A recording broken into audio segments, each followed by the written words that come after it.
What's up, Jets fans? Welcome to the latest edition of Jets Latest, where you get the latest on the Jets, Jets. I'm your host, the spitting statistician, Dane Martinez, and thank you to everybody who has helped really continue to grow the channel of Jets Latest. We've only been doing this for 6 or 7 months. It's our first season, and I am overjoyed to see the amount of subscribers, the amount of views, the amount of likes. Keep it going. Tell a Jets fan friend to tell a Jets fan friend, and subscribe so you continue to get the realest and the best insights on the green and white as we slog through a 2025 season. And if you want to become a Jets Latest insider, click on that join button. You'll get exclusive content, all sorts of other perks as we go through the 2025 season. Well, now we already know about the quarterback change and all that, but I wanted to focus this episode of Jets Latest really on what we haven't talked about much, and that's been actual legitimate improvement on the defensive side of the ball. Remember, if you go all the way back to week 1, it was Justin Fields and the offense looking good and the defense looking like blunt guts trash with Aaron Rodgers making touchdown throws against us. Well, how's that has shifted, right? As the offense has kind of fallen apart, scoring no touchdowns in the last couple of games. Don't look now, but I actually want to tell you, the defense has actually played pretty well over the last few games. I mean, quite frankly, the Jets have only allowed 13 points in each of the past 2 weeks. When they played the Denver Broncos, that was the season low for the Broncos. Where they played the Carolina Panthers, that was their second lowest total this far in the season. And Aaron Glenn's talking about it.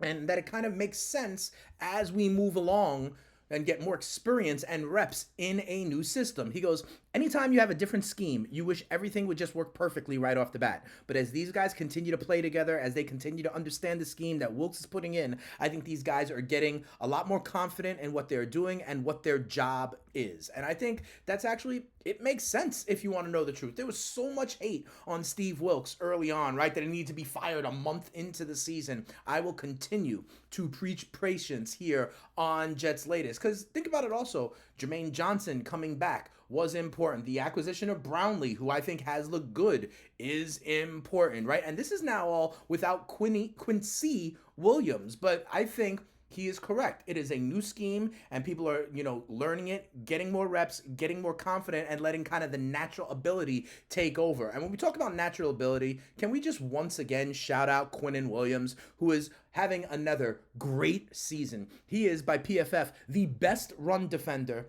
among interior D linemen through 7 weeks with a 91.2 PFF grade. He has 24 run stops, 6 more than anybody else. He leads defensive linemen tackles with 24 tackles. He's got 17 pressures. He's got 2 forced fumbles. I would not be surprised if Quinnen Williams is having another Pro Bowl or All-Pro kind of season, but he's an anchor, right? And this is without Quincy Williams, but Jermaine Johnson coming back, like I said.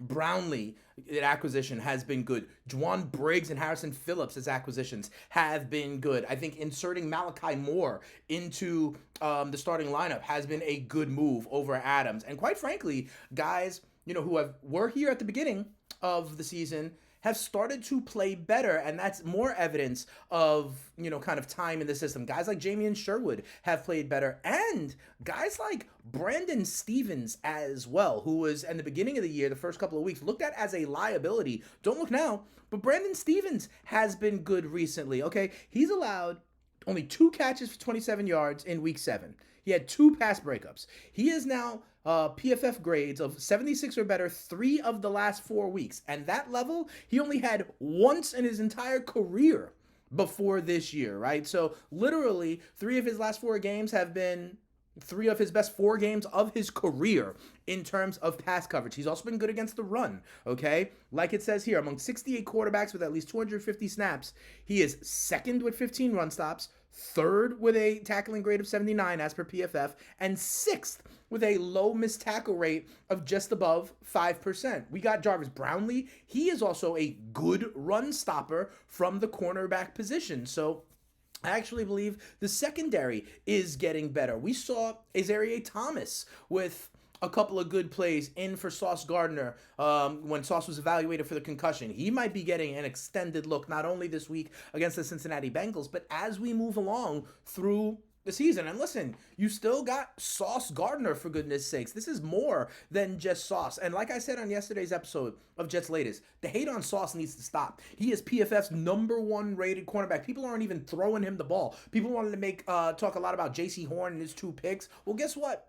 They only threw the ball Sauce's way once. That when you are that good, they don't even attempt you. And now people were trying Brandon Stevens, and he is stepping up as well. And the other guy I want to talk about is Malachi Moore. And Malachi Moore has looked like he belongs, okay? So much so that AG has something to say about him. He goes, he's a guy we identified in the draft that can do a number of things. He can play safety. He can play nickel. He reminds me of Brian Branch. I talked about that a lot in the offseason over the summer here on Jets Latest, how Moore and Brian Branch both played that star position at Alabama, and that's what Glenn was looking for. He says, you see these traits on the field.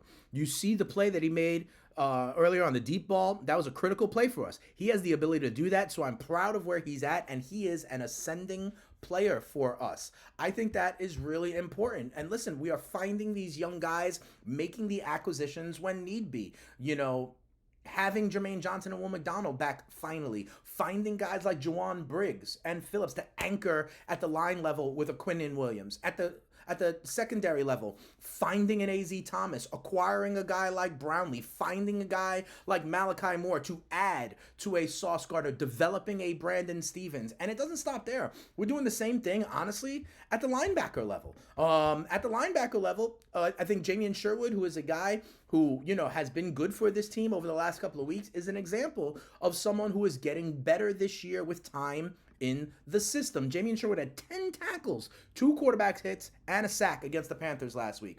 His 42 solo tackles are 12th in the NFL, and he's got 22 assists, which ranks 3rd in the NFL. Sherwood is flying all around, and remember, at this level, we have a Pro Bowler in Quincy Williams. We have a guy who's been top 5 in the NFL in tackles before in Sherwood, and we are finding young talent. This time, it was our draft pick out of Miami, Kiko Mayuga. Listen to what Sherwood has to say about Mayuga. He goes, he makes plays. He's a smart player. He's a natural player in this league, and I feel like he belongs. I enjoy playing alongside him. Not only is he someone you can be confident in, he's going to be confident in you, and that's what you need. Trusting the man next to you. He's fast. He's physical. He can read plays. Honestly, he can do it all. Kiko had 13 tackles and 9 assists in the last 2 games. So without Quincy there, at least we are discovering maybe that Kiko Mayuga can be someone. And look at every level. You know, that's why everybody's talking about, oh, the Jets are going to trade everybody. I don't think there's going to be a fire sale on defense. I think we're taking it to the, part of this rebuilding plan on the defensive side. At the line, Quinnen Williams, Briggs and Phillips, interior. Jermaine Johnson, I don't think is getting traded with Will McDonald. At the linebacker level, when you have Quincy Williams, who I don't think is getting traded, Sherwood, who just got the bag, finding a guy like Kiko who can play. That's 3 linebackers. At the secondary level, obviously there's Sauce. Stevens getting better. AZ Thomas looking like he belongs, right? Malachi Moore as a safety. There are legitimate pieces that can still grow together in this defense at every single level. So I know it's bad. We're 0-7. I know it's bad. We're all the drama with Justin Fields. But this defense is starting to come around. And that's another reason I think the move to Tyrod is the right thing, because it gives Aaron Glenn a better chance to evaluate this roster, this team moving forward. The quarterback is going to get dropped in next offseason. Hopefully you're still with us here on Jets Latest next offseason. Speaking of which, let's see what some of you guys Jets Latest regulars have to say. Bird Flu KFC says, yesterday's Jets are not today's Jets. These Jets are horrendous. I get it, but maybe there are some silver linings. Mintich 0504 says, get the O-line on track before drafting a quarterback. Listen, a lot of this was Justin Fields' time to throw. If Tyrod gets the ball out quicker, this offensive line is going to look a lot better. And remember, the offensive line looks just fine in the run game. They are young, and this is without AVT, Elijah Vera Tucker. Joe-K2G6Q says, like your takes, but dude, it's Tyrod. I talked about this yesterday. He came out, or people came out around him and said that it was Tyrod, right? His mama called him Tyrod. I'm going to call him Tyrod. I know he came out and said it's Tyrod. It is still up for debate, if you want to know the truth, in my opinion. But I appreciate the grammatical or the pronunciation support out there, Joe. And then also, Neves Mazda 07 says, You have to nuke most of the roster. They have PTSD for losing so much. Hopefully, the new coach next year can fix the curse. I beg to differ. I don't think you got to nuke this roster. I don't think they have the fire sale, especially on the defensive side. And you have heard guys, even all the way at the top, owner Woody Johnson, I think in his comments about Justin Fields yesterday, or a few days ago, also kind of gave a vote of confidence and a longer leash to Aaron Glenn and to Darren Moji. Remember, second youngest roster in the NFL. Moji, I think, made some great trades in terms of the Juwan Briggs, the Harrison Phillips, the Jarvis Brownlee. The draft class looks good so far, and I think they are going to give this time for a turnaround for a rebuild, and it should. Justin Fields can eviscerate all of it by his play, and so could being the worst turnover team in the NFL. I'm going to continue to preach patience right here on Jets Latest. But thank you, everybody, watching these videos, liking these videos. Make it in the comments. I like to engage with you, read some of you guys out on the show. You could always hit me up on Twitter at Spittin' Speeds as well. I'm always here to help you out when it comes to the green and white. But if you want to talk fantasy sports, if you want to talk sports betting, I am also the host of the FTN Fantasy Show over on SiriusXM, channel 87. FTN is a great website with a lot of great tools, rankings, content, stats hub, all sorts of great stuff in the fantasy world, all sorts of projections, all sorts of edges, all sorts of the prop shop, which is great in the sports betting world as well. Check me out over there. But if you're just into the green and white, don't abandon us. There is a lot of things to find out about the long-term future of Aaron Glenn and these Jets in the remainder of this season. And tomorrow, we will talk about what it looks like in Week 8 against the Cincinnati Bengals. We'll do that to round out the week. But for this episode of Jets Latest, we out of here. Peace.